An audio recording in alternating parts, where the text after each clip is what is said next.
আসসালামু আলাইকুম। Hello everyone, দেখেন আমি আজকে গতকালকে যে আপনাদেরকে রসের দেখাইছিলাম, সেই রস দিয়ে আমি পায়েস রান্না করলাম। রসের পায়েস খেতে এত সুস্বাদু হয়েছিল, এত মজা হয়েছিল, যেটা বলার বাইরে, ভাষায় ব্যক্ত করতে পারবো না। এত টেস্ট হয়েছিল, এতটা মজা লেগেছিল এই রেসিপি। পুরো ভিডিওটা আপনাদের মাঝে আমি শেয়ার করলাম এই কারণ অনেক বছর পর নিজে হাতে রসের পায়েস রান্না করে খেয়েছি। খেতে খুব সুস্বাদু হয়েছিল, কালারটাও কিন্তু ন্যাচারালি দেখাইলাম। আমি যেহেতু ভিডিওতে কখনোই ফিল্টার মারি না, ফিল্টার মেরে নিজের যে ন্যাচারালি যে কালার, এটা আমি নষ্ট করি না। আপনারা জানেন আমি যেরকম কালার আসে ওরকমই কিন্তু আপনাদের মাঝে শেয়ার করি। এরপরে দেখতে থাকেন, আমার সঙ্গে থাকলে বুঝতে পারবেন আমার ভিডিওতে কি আছে, কি নিয়ে আমি আপনাদের সাথে কথা বলতে চাই। আসলে কি নিয়ে কথা বলবো, যদি কোনো মানুষের জীবনে দুঃখে গড়া জীবন থাকে, দুঃখ আবার কি, দুঃখই হলো সুখের সাথী। যাই হোক, দুঃখ শব্দটা আমার জীবন থেকে আমি ধাওয়াইয়ে দিতে চাই, মুছে ফেলতে চাই, কিন্তু আষ্টে পৃষ্ঠে জড়িয়ে রাখে আমি কেন পারি না মুছে ফেলতে। এই তো দেখেন, তারপরে এত শীতের ভিতরে কিন্তু মুড়ি দিয়ে পায়েস খাইতে খুব মজা। গ্রামের বাড়িতে কিন্তু মুড়ি দিয়ে পায়েস খায়, শহরে তো এটা সম্ভব না। তবুও একটু মুড়ি দিয়ে পায়েস খেয়ে দেখেন, একটু ফিল করলাম গ্রামের ভাব। এরপরে এই দেখেন আমার হাজব্যান্ডের একটু বাজার নিয়ে এসেছিলো। বাজারগুলো আসলে খুব তরতাজা। আমার হাজব্যান্ডের আসলে যে সব গুণগুলো আছে সেগুলো কিন্তু আমি আপনাদের মাঝে বলে দেই।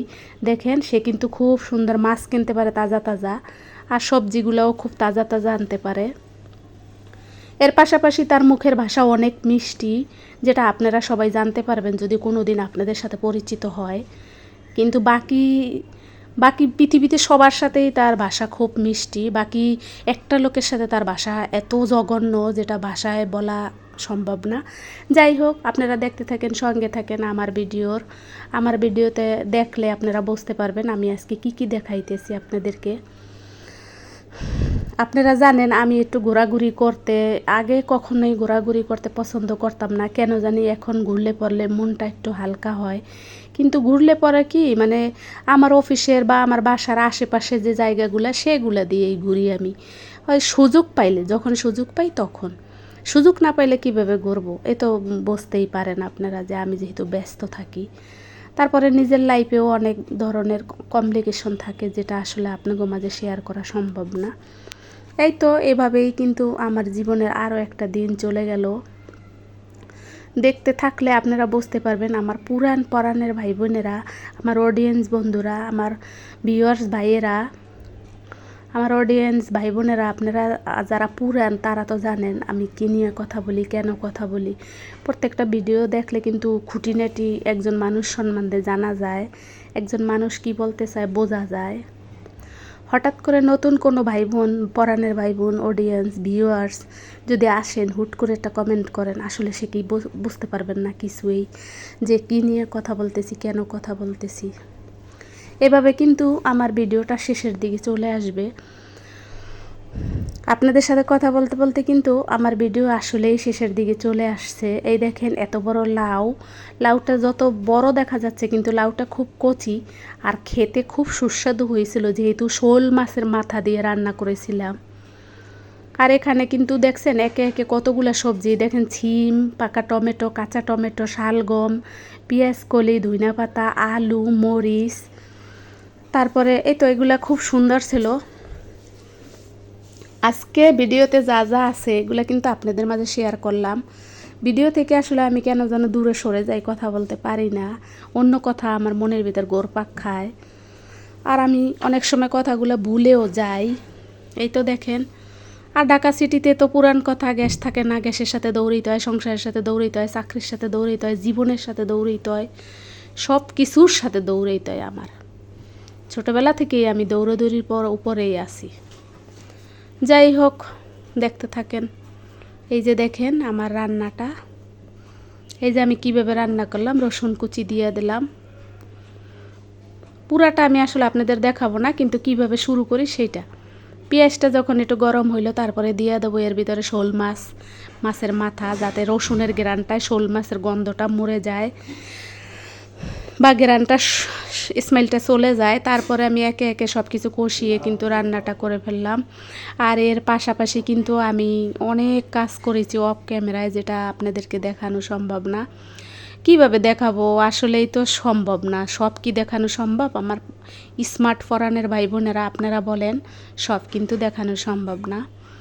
এই তো আমি রান্নাবাড়া করে তারপরে মনে করেন যে নিজে খেয়ে দিয়ে একটু রেস্ট নিয়েছিলাম, যেহেতু আমি 2 দিন ছুটিতে আছি। আমি 2 দিন কিন্তু ছুটিতে আছি, যে কথাটা আপনাদের মাঝে বলি নেই গতকালকের ভিডিওতে।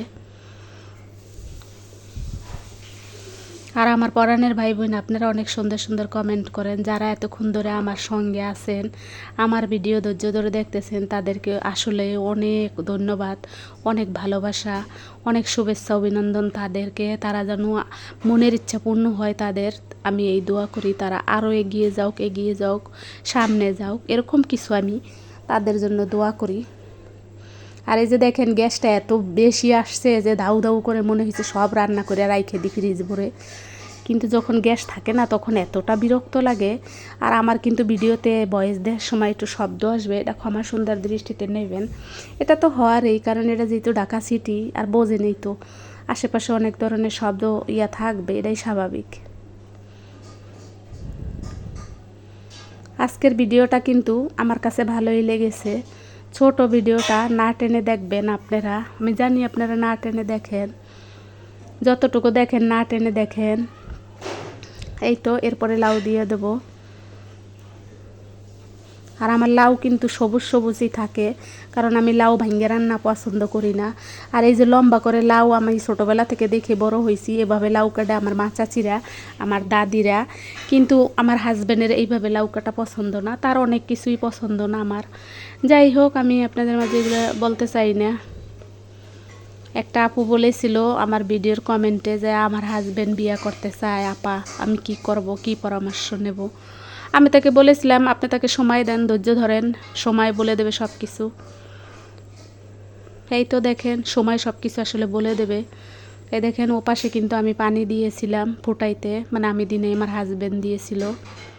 আর এই তো পাশাপাশি আমি আপনাদের সাথে যে ভিডিওটা শেয়ার করলাম, এই ভিডিওটা কেমন লাগলো অবশ্যই জানাবেন। আর আমি তো জানি না আপনারা কে কোথা থেকে দেখছেন, কার কেমন লাগছে কমেন্টে জানিয়ে দেবেন। খেতে তো মজাই হয়, তার কারণ বোঝে নেই তো যে অনেক পরিশ্রম করার পরে রান্না করে খেলে অবশ্যই মজা লাগে। রেডি করা পাইলে আসলে অনেকেরই মজা লাগে না, সেটা হোক যা যেই হোক। এই তো দেখেন রেডি করা খাবার কিন্তু খুঁত ধরা যায় অনেক, কিন্তু রেডি করতে অনেক কষ্ট হয়, সেটা যে করে সে বোঝে। পাশাপাশি দেখেন আমি লাউয়ে কিন্তু ঝোল দিয়ে দিলাম, সুরগে দিয়ে দিলাম লাউয়ে ঝোল। এরপর কিন্তু একটু পেঁয়াজ কলি আর ধনিয়া পাতা দিয়ে নামিয়ে ফেলবো মানে আমি তো চুলাই রেখে দেই, তারপরে যার যার নিয়ে খায়। এর সাথে কিন্তু আমি একটু ভাজিও করে নিয়েছিলাম, লাউয়ের শোকলা ভাজি। পুরো ফাইনাল লুকে হয়তো আপনাদেরকে দেখাইতে পারবো। আর পাশাপাশি আমি ভাত খেয়েছি, সেটাও অফ ক্যামেরায় ভাতটা নিয়েছি সেটা দেখাবো, আর ভাতটা অফ ক্যামেরায় খেয়েছি। এই তো দেখেন আজকে আসলে কথা বলতে এতটা খারাপ লাগতেছে, ইচ্ছাই করছে না বলতে। আমি আসলে কোনো না কোনো শিকার হচ্ছি, কোনো না কোনো সমস্যার শিকার হচ্ছি প্রতিদিন। আমি জানি না কেন আমি সমস্যার শিকার হচ্ছি। এই যে দেখেন লাউয়ের ফাইনাল লুক, এখান থেকে কিন্তু একজনে খেয়েও নিচ্ছে, তারপরে আমি আপনাদের মাঝে শেয়ার করলাম। আর এই যে লাউয়ের শুকলা ভাজি, লাউয়ের শুকলা ভাজিটাও কিন্তু সবুজ সবুজ থাকে আমার। আমি আসলে এইভাবে রান্না করি তো তাই আমার হয় না। এই যে লাউ দেখেন সবুজ সবুজ দেখা যাচ্ছে। এরপরে এই যে টমেটোর সালাদ নিয়েছিলাম কেটে, খেয়েছি আমরা, যেহেতু জনসংখ্যা আমরা কম, আমাদের ফ্যামিলি মেম্বার কম, আমরা কিন্তু খেয়েছি, খুব মজা করে খেয়েছি। এই তো দেখাই দিলাম কি কি আছে আজকের আয়োজনে। আজকে আমার লাইফে কি কি আয়োজন ছিল সেটা দেখাই দিলাম। সবচেয়ে বেশি চমৎকার ছিল আমার এই রসের পায়েসটা। রসের পায়েসটা কিন্তু খুবই মজার ছিল, খুব সুস্বাদু ছিল। যাই হোক, ভিডিওটা কিন্তু একদম শেষের দিকে চলে আসছে, ভিডিওটা শেষ। আপনারা সবাই ভালো থাকেন, আমার জন্য দোয়া করবেন। পরবর্তীতে দেখা হবে। আসসালামু আলাইকুম, আল্লাহ হাফেজ। দেখতে থাকেন আমার অন্য ভিডিও।